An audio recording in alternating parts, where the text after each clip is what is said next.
बस्तर संभाग के 25 ग्रामीणों को बंधक बनाया गया है। विजयवाड़ा के गुंटूर में इन्हें बंधक बनाया गया है। 2 महीने पहले मजदूरी करने गए थे। विजयवाड़ा, बस्तर, बीजापुर, सुकमा के ग्रामीण गए थे मजदूरी करने। ठेकेदार बंधक बना के करवा रहा था मजदूरी। भागकर वापस लौटा है एक मजदूर। 25 ग्रामीणों को बंधक बनाया गया था। विजयवाड़ा के गुंटूर में इन लोगों को बंधक बनाया गया था। ये असल में 2 महीने पहले मजदूरी करने के लिए विजयवाड़ा गए थे। बस्तर, बीजापुर और सुकमा के ग्रामीण मजदूरी करने के लिए गए थे, लेकिन इन्हें बंधक बना के रखा गया था। ठेकेदार बंधक बनाकर इनसे मजदूरी करा रहा था। भागकर ये वापस लौटा है एक मजदूर, जिसने अपनी व्यथा बताई है। तो अपने ही देश में किसी दूसरे राज्य में मजदूरों के साथ किस तरह का व्यवहार हो रहा है, ये देखना चाहिए।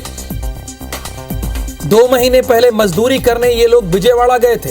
कोई सऊदी अरेबिया नहीं चले गए थे, विदेश नहीं चले गए थे। अपने ही देश में मजदूरों के साथ किस तरह का अन्याय हो रहा है, ये खबर बता रही है। एक मजदूर को भाग कर आना पड़ा और व्यथा बतानी पड़ी कि किस तरह से दिन रात काम करवाया जा रहा है इन 25 मजदूरों से। विजयवाड़ा के गुंटूर में इन्हें बंधक बनाया गया था। 2 महीने पहले ये लोग गए थे, लेकिन ये भाग कर आ गया। जनवरी में गए थे ये लोग। नरेश, ये तो बड़ा हैरान करने वाला मामला है।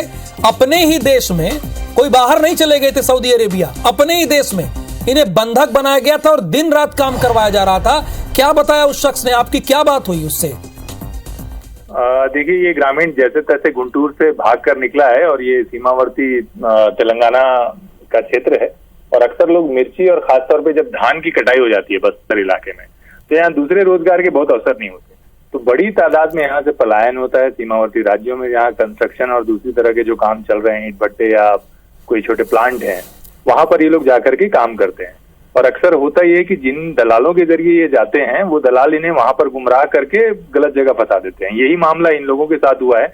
इस व्यक्ति का ये कहना है कि 25 अन्य लोग और हैं जिन्हें ना पैसा ठीक से दिया जा रहा है, ना भोजन की व्यवस्था है, और उनसे जबरन वहां पर काम करवाया जा रहा है। चलिए, बहुत शुक्रिया इस जानकारी के लिए नरेश आपका। फिलहाल जब धान की कटाई हो जाती है तो जाहिर सी बात है मजदूरों के पास कोई दूसरा विकल्प नहीं होता है, इसलिए बड़े स्तर पर ये लोग पलायन करते हैं, वहां कहीं दूसरे राज्य जाते हैं, मजदूरी करते हैं। लेकिन उनके साथ वहां पर किस तरह का सलूक किया जाता है, ये खबर आईना दिखा रही है।